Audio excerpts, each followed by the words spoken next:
నమస్తే, జై Shriram. Welcome to my channel. నేను సుధీష్ రెడ్డి.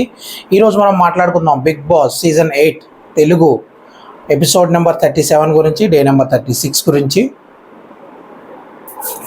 ఎపిసోడ్ విశేషాల్లోకి వెళ్తే ఫస్ట్ థింగ్ చెప్పాల్సింది ఏంటంటే ఎంటర్టైన్మెంట్. ఎపిసోడ్ చూస్తే పక్కా ఎంటర్టైన్మెంట్. కాకపోతే ఈ ఎంటర్టైన్మెంట్లో కూడా ఒక విషాదం ఏంటంటే మణికంఠ గురించి ఎక్కువ డిస్కషన్ జరుగుతుంది. ఎందుకు అంత ప్రొజెక్ట్ చేస్తున్నారు నాకు అర్థం కావట్లా. ఇప్పుడు గాజు ముక్క మీద ఎండపడిన మెరుస్తుంది, వజ్రం మీద ఎండపడిన మీద. కానీ గాజు వజ్రం సేమ్ కాదు కదా, ఆ డిఫరెన్స్ ఉంటుంది. వజ్రాన్ని కొంతమంది ఎండపడిన మెరుస్తుంది కదా అని గాజు ముక్కను వజ్రం అనుకుంటే వాళ్ళ సెక్షన్కి వదిలేదు. సో ఇది మణికంఠ విషయంలో కూడా అదే జరుగుతుందేమో అని నా పర్టికులర్ ఫీలింగ్. ఒక్క టేస్టింగ్ తేజ ఈరోజు నామినేషన్స్ కొంచెం మంది వచ్చారు కాబట్టి, వచ్చిన వాళ్ళలో టేస్టింగ్ తేజ తప్ప మిగతా వాళ్ళు ఎవరు అది అర్థం చేసుకోలేదా అనేది అనిపించింది. తేజకి హ్యాట్స్ ఆఫ్ చెప్పాలి, దాన్ని చెప్పిన పాయింట్స్. అండ్ పర్టికులర్లీ యష్మిని, అంటే మణికంఠకి పాజిటివిటీ బయట ఉందా లేదా అని పక్కన సింపతి మణికంఠ ఉంది కాబట్టి యష్మిని నెగిటివ్ చేద్దామని కావాలని చెప్పిన పాయింట్స్ ఏవైతే ఉన్నాయో నాకైతే అది కరెక్ట్ అయితే అనిపించలేదు. అండ్ ఫస్ట్ థింగ్, ఇక్కడ నామినేషన్ స్టార్ట్ అవ్వక ముందు జరిగిన ఎంటర్టైన్మెంట్ ఇది గంగవ్వ, తేజ, అవినాష్, ఆ కైండ్ ఆఫ్ ఎంటర్టైన్మెంట్ పాత సీజన్స్ గుర్తు చేయడం కాకుండా ఈ సీజన్కి ఒక కొత్త కళ తెచ్చినట్టు అనిపించింది నాకైతే. మాట్లాడుకున్నాం ఒక్కొక్కటి విశేషాల గురించి. అండ్ నిన్న బిగ్ బాస్ ఏదైతే టాస్క్ అయిపోయిందో ఆ టాస్క్ అయిపోయిన వెంటనే అందరినీ కూర్చోబెట్టి కొత్తగా వచ్చారు కదా వీళ్ళు రాయల్స్, వీళ్ళ ఓజీస్. రేషన్ అయితే ఓజీల దగ్గర ఉంది, రేషన్ అండ్ బెడ్రూమ్ ఉంది. మీరు మాట్లాడుకుని ఎలా సెట్ చేసుకుంటారో సెట్ చేసుకోండి అని దాని గురించి కొంచెం చిన్న కాన్ఫ్లిక్ట్సే ఉన్నాయి తప్ప పూర్తిగా స్టార్ట్ అవ్వలేదు. ముందు మొదలవుద్ది, ముందు మొసళ్ళ పండగ అన్నట్టు ఉంటుంది. సో ముందు ఎలా అవుతుందో ఆల్రెడీ పాల కోసం ఏదో గొడవ మొదలైంది. పాలు ఇవ్వచ్చు కదా అన్నట్టు యష్మి నేనైతే ఇవ్వను, నాకైతే ఇవ్వను అన్నట్టు కొంచెం రూరల్ గారు మాట్లాడింది. అంటే బెడ్లు ఇవ్వచ్చు కానీ ఫుడ్ లేకపోతే, నబిల్ అన్నాడు అనమాట, బెడ్లు నిద్ర సరిగ్గా లేకపోతే ఎలాగో అలాగే వాళ్ళకి నిద్ర అలా లేదంటే నాకు ఫుడ్ ఉండాలి, నా ఫుడ్ విషయంలో నేను కాంప్రమైజ్ అవ్వను గట్టిగానే చెప్పింది. అది కరెక్ట్ కాదు. ఫుడ్ ఎవరికైనా మేబీ వీళ్ళ గురించి కూడా వాళ్ళు ఆలోచించుకోవాలి కరెక్టే, కానీ ముందు ఆ విషయంలో మాత్రం పక్క వాళ్ళని గురించి కూడా ఆలోచించడం మానవత్వం అనిపించుకుంటుంది. యష్మి బేసిక్గానే తన గురించే తన క్లియర్గా ఆలోచించుకుంటూ స్వార్థం ఎక్కువ, అది తెలిసిందే. సో ఆ టాపిక్ నుంచి దాని తర్వాత జరిగిన మార్నింగ్ పాట కుర్చీ మడత పెట్టి మహేష్ బాబు గారు సాంగ్ వేశారు కదా, దానికి పెద్ద ఎవరో లేగలేదు. బట్ కొన్ని వేసిన వాళ్ళు కొంచెం బాగానే వేశారు. దాని తర్వాత గంగవ్వకి మణికంఠని అడుగుతుంది, మీ ఆవిడన్నావు, మీ కూతురు అన్నావు, వాళ్ళ గురించి ఎందుకు ఎడుతున్నావు, అసలు అలా ఏడుపు వచ్చేది నాకు అని చెప్తున్నాడు. దీని గురించి తేజ నామినేషన్ విషయం గురించి మాట్లాడుకున్నాం క్లారిటీగా. ఆ తర్వాత అవినాష్ అంట్లు తోవడం గురించి అండ్ దీని గురించి చేసిన ఫన్ అండ్ ఒక్కొక్క టీముల గురించి ఒక్కొక్కరు మాట్లాడుకోవడం. వీళ్ళేమో నిఖిల్ ఒక్కడే మనతో మింగిల్ అవుతున్నాడు, మిగతా వాళ్ళు ఎవరు అంత ఫాస్ట్గా రావట్లేదని నిఖిల్ కూడా ఎవరు గౌతమ్ గురించి, హరితేజ గురించి, అందరి గురించి ఒక అనాలిసిస్ చెప్పడం అండ్ నబిల్ వాటిని పాటించడం గురించి. ఇదంతా ఓకే, ఒకళ్ళ దెబ్బ స్ట్రాటజీలు, పన్నాగాలు ఇవన్నీ బాగానే కలిసింది. అండ్ యష్మి, ప్రేరణ, సీత తప్ప మిగతా వాళ్ళందరూ కూడా మింగిల్ అయిపోయారు. అండ్ ఏదైతే మీరు బచ్చాగాయలరా అంటే రోషిని అందో దాని గురించి మణికంఠ ఫీల్ అవ్వడం గురించి చూసారు, ఎలా పాత చేసుకుంటాడు బచ్చాగాయలని ఎలా అంటది అని. అంటే జనాల్లో లేడు కదా, మేబీ జనాల్లో లేకపోవడం వల్ల అంటే అవగాహన. బేసిక్గా చెప్పాలంటే ప్రతిదాన్ని ఏదో ఒకటి చేయాలి, ఏదో ఒకటి నెగిటివ్ చేయాలి, నన్నే అంటున్నారు, నేనే అనుకుంటున్నారు అనే ఒక నెగిటివ్ మైండ్ సెట్తోనే ఉంటాడు ఆ అబ్బాయి ఇప్పుడు. సో అదే చెప్తున్నా, అలాంటి నెగిటివ్ మైండ్ సెట్స్ అయితే కరెక్ట్ కాదు ఈ బిగ్ బాస్ కాదు, సమాజానికే కరెక్ట్ కాదు, అది వేరే విషయం. కానీ సో ఇవన్నీ దాన్ని విష్ణుప్రియ వెళ్ళి మళ్ళీ రోషినితో చెప్పడం, మళ్ళీ వీళ్ళకి అందరికీ తెలిసిపోవడం, దాన్ని మళ్ళీ విష్ణుప్రియ క్లారిఫికేషన్ ఇవ్వడం, ఆయనే మనం కార్నర్ చేస్తున్నామని. సో నిన్న నాగార్జున గారు కూడా ఒక క్లారిటీ ఇచ్చారు ఈ విషయంలో. మణికంఠని వీళ్ళు కార్నర్ చేయట్లేదు, మణికంఠ కావాలని వీళ్ళు నన్ను కార్నర్ చేస్తున్నారు అన్న ప్రొజెక్షన్ ఇస్తున్నాడని. అదైతే ఆ 200, నేను ఆల్రెడీ నా పాత వీడియోలో చెప్పినప్పుడు నేను అదే మాట 200% మణికంఠ అనే వ్యక్తి ఫేకే, తను కావాలని కార్నర్ చేసుకుంటున్నాడు. అండ్ ఉన్నట్టు మాట్లాడిన ఇవన్నీ కూడా అర్థం ఉన్నది మాట్లాడడం పాయింట్ కదా, అర్థం చేసుకుని ఆ సిచ్యువేషన్ ఆ సిచ్యువేషన్కి కరెక్ట్గా మసులుకోవడం అనేది ఇంపార్టెంట్. దాని తర్వాత మిగతా అసలు బేసిక్గా ఆ సిచ్యువేషన్ అర్థం కాకుండా ఆ సిచ్యువేషన్ ఎలా ఉన్నా సరే ఫస్ట్ ఏడ్ చేసి దాన్ని ఒక పెద్ద రాద్ధాంతం చేసి దాని తర్వాత ఏం చేసినా ఏముంది. ఈవెన్ నాగార్జున గారు చెప్పినప్పుడు కూడా అర్థం కావట్లేదు ఆ అబ్బాయికి. ఇంకా ఇంత వయసు 29 ఏళ్ళు వచ్చినా కూడా నీకు ఏం అర్థం కాకపోతే ఎలా నాగార్జున గారు అయినా ఈ తెల్లమొగం వేసాడు కదా. ఓకే, ఇంతటితో ఈ డిస్కషన్ ముగించి మీన యాక్చువల్గా రివ్యూస్ గురించి మాట్లాడుకో. ఓకే, ఇప్పుడు నామినేషన్స్లోకి వెళ్తే ఫస్ట్ హరితేజ గారు వచ్చారు. హరితేజ గారు యష్మిని అండ్ పృథ్వీని నామినేట్ చేశారు. యష్మి విషయంలో ఒక్కొక్క వ్యక్తికి ఒక్కొక్కలా ఉంటుంది. వ్యక్తిని బట్టి నీ రూల్స్ మారుతుంటే ఒక మాట మీద నువ్వు నిలబడవు అని. అండ్ ఫుడ్ కాన్ఫెషన్ రూమ్లో ఫుడ్ వచ్చినప్పుడు మణికంఠకి ఇవ్వాల్సింది అని ఆవిడ మణికంఠకి ఇస్తా ఉన్నాను. ఎందుకు ఇవ్వాలి వీడు అనుకున్నంత మాత్రాన ఆవిడ మణికంఠకి ఎందుకు ఇవ్వాలి? ఎవరికి ఇచ్చింది? నిఖిల్. ఆవిడ చెప్పిన ఈ విషయంలో యష్మి చెప్పింది 100% రైట్. హరితేజ గారి పాయింట్ అయితే నేను యాక్సెప్ట్. ఎందుకంటే నిఖిల్ ఏదైనా సరే తను దాచుకుని ఇప్పుడు మెచ్యూర్డ్గానే బిహేవ్ చేస్తున్నాడు, ఫ్రెండ్ కాబట్టి ఆ విషయం వీడికి అర్థమైంది. మనకంటే అందరూ పేపర్ చేస్తున్నారు. మళ్ళీ ఇంకా హరితేజ ఏదో సోది లాజిక్ చెప్పింది ఏంటంటే లవ్ ఏదో నిఖిల్కి ఇచ్చి ఇది తెచ్చి మణికంఠకి ఇవ్వచ్చు కదా ఆయనకి. అంతే. ఎవరికి ఇంపార్టెంట్?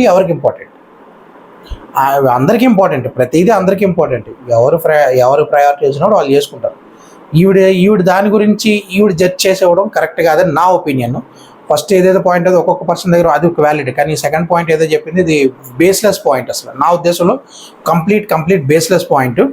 సో దానికి యష్మి కూడా కరెక్ట్గానే ఏదైతే ఈ పాయింట్స్ మాట్లాడే డిఫైన్ చేసుకుంది. అండ్ నాకు ఫేవరెటిజం ఇవన్నీ అంటున్నారు కదా, ఒకసారి నువ్వే రీకాల్ చేసుకుంటే నేను తప్పకుండా చేసుకుంటా అని చెప్పింది. Well and good. దాని తర్వాత పృథ్వీని యారగెన్స్, పక్క వాళ్ళ డెసిషన్ మీద డిపెండ్ అయ్యి ఉంటావు. నువ్వు నిఖిల్ని ఎందుకు అడగలేదు ఐకి యామ్కి మధ్య స్పేస్ పెట్టాలి అని కన్ఫ్యూజన్లో ఉన్నావు. ఓకే, ఇవన్నీ మనం ముందే మాట్లాడుకున్నాం కదా లాస్ట్ వీడియోస్లో కూడా. ఇది డీటెయిల్గా చెప్పాను నేను. ఈయన కన్ఫ్యూజ్ అయ్యాడు, తెలిసిందో తెలియలేదో, మొత్తానికి ఐకి యామ్కి మధ్య గ్యాప్ పెట్టాలని తెలియలేదు, ఓడిపోయాడు. Well and good. అండ్ ఏదైతే చెప్పిందో అవి కూడా వ్యాలిడ్ పాయింట్స్. ఏంటంటే డిపెండెన్సీ ఎక్కువ ఉంటుంది, వాళ్ళు వెళ్ళిపోతే కానీ ఎలా ఉంటావు.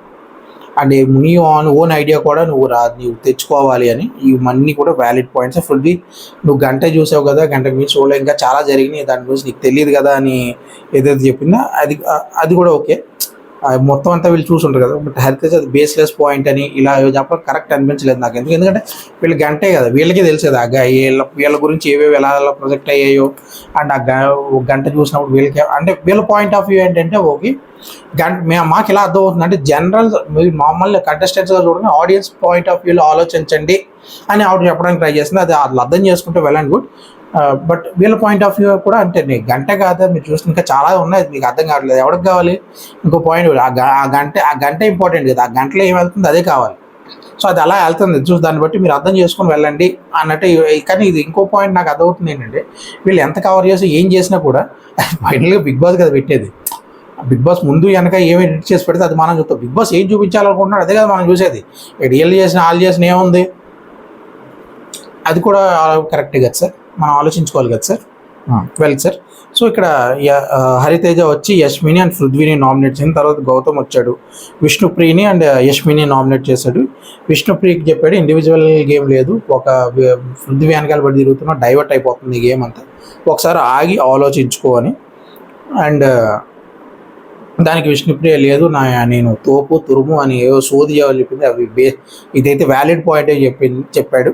తర్వాత యష్మిన్ రెవెంజ్ నామినేషన్ చేస్తున్నావు కదా, నీకు ఆ స్పోర్టివ్నెస్ ఒకటి లేదు గేమ్ అని చెప్తే యష్మి దానికి కౌంటర్ వచ్చింది. గేమ్ పాయింట్ ఆఫ్ వ్యూలో ఆలోచించాం, ముందు ఒకవేళ గొడవలు అయిన ఉండొచ్చు కానీ బట్ నేనైతే ఆ గేమ్ పాయింట్ ఆఫ్ వ్యూలోనే ఆలోచించాను. మణికంఠని టాంట్ చేస్తున్నావు, అదే వెక్కిరిస్తున్నావు కదా, ఎక్కువ భయపెడుతున్నావు కూడా కదా, ర్యాగింగ్ చేస్తున్నావు కదా, అది కూడా కరెక్ట్ అనిపించలేదు నాకంటే. మేబీ ఆ మూమెంట్లో అలా అని ఉండొచ్చు కానీ నా ఉద్దేశం అది కాదని ఏదో చెప్పింది. బట్ ఇవిడైతే భయపెట్టినట్టు మాట్లాడి తర్వాత మళ్ళీ మణికంఠ ఏమైనా అవసరం అయితే నేను కన్సోల్ చేస్తానని చెప్పింది. ఇది నేను నీకు ఫ్రెండ్లీ అడ్వైజ్ చేస్తున్నా, ఒక్కొక్కసారి ఆగి ఆలోచించుకొని గౌతమ్ క్లారిటీగా బాగా చెప్పాడు ఈ విషయం, మాత్రం మెచ్చుకోవచ్చు గౌతమ్ని. దాని తర్వాత నైని పావని వచ్చింది, విష్ణుప్రియని సీతని నామినేట్ చేసింది. చాలా సెటిల్డ్గా స్ట్రాంగ్ పాయింట్, ఇదే నా పాయింట్ అన్నట్టు కొన్ని వేషాలు ఆ బాడీ లాంగ్వేజ్ మార్చుకుని కొంచెం ఆవిడికి సూట్ కానీ షూస్లో ఆవిడ నుంచుందా అంటే ఈ షూ సైజ్ 6 ఉంటే 10వ సైజులో నుంచున్నట్టు ఉంది అనిపించింది నాకు ఎందుకు. విష్ణుప్రియ సారీ నేను ఇప్పుడు దాని పెద్ద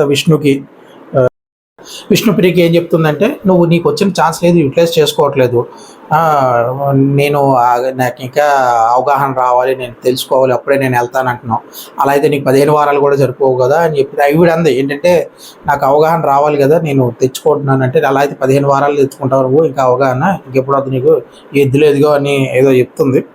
అండ్ నీ బదులు ఇదేదో ఇంట్రెస్ట్ ఉన్న వాళ్ళకి పెడితే ఇంకా వాళ్ళకి ఉపయోగపడుతుంది కదా, నీకు ఎందుకు వచ్చావు, తిన్నావు, తొంగుంటున్నావు, ఎదిలో కూర్చుని అరుస్తున్నావు, దాని తప్ప ఉపయోగం ఏముంది అని ఈవిడ ఇన్నర్ ఫీలింగ్ కావచ్చు, నాదైతే కాదు. సో దాన్ని బేస్ చేసుకుని ఈవిడ పాయింట్స్ పెట్టింది, ఆవిడ పాయింట్స్ పెట్టింది. ఇందులో నైని పవన్ పెట్టిన పాయింట్స్ 100% వ్యాలిడ్ అని నేను అనుకుంటున్నాను విష్ణుప్రియ విషయంలో. అండ్ తపన లేదంటే ఈ ఎంబీబీఎస్ ఎగ్జాంపుల్ లేదు. ఎంబీబీఎస్ చదవాలంటే నేను ఇప్పటికిప్పుడు ఎగ్జామ్ రాసేసి కూర్చోవాలి కదా అంటే ముందు నువ్వు ఆ స్కూల్లో జాయిన్ అవ్వాలి, ఎంబీబీఎస్ కోర్స్ అయితే జాయిన్ అవ్వాలి కదా, ముందు ఏం చేయాలి, నువ్వు అది కోర్సే జాయిన్ అవ్వట్లేదు, నీట్గా కౌంటర్ వచ్చింది, వెల్ అండ్ గుడ్. ఆ తర్వాత సీతని నామినేట్ చేసింది. చీఫ్ అయిన తర్వాత నీ గేమ్ చీప్ అయిపోయిందని.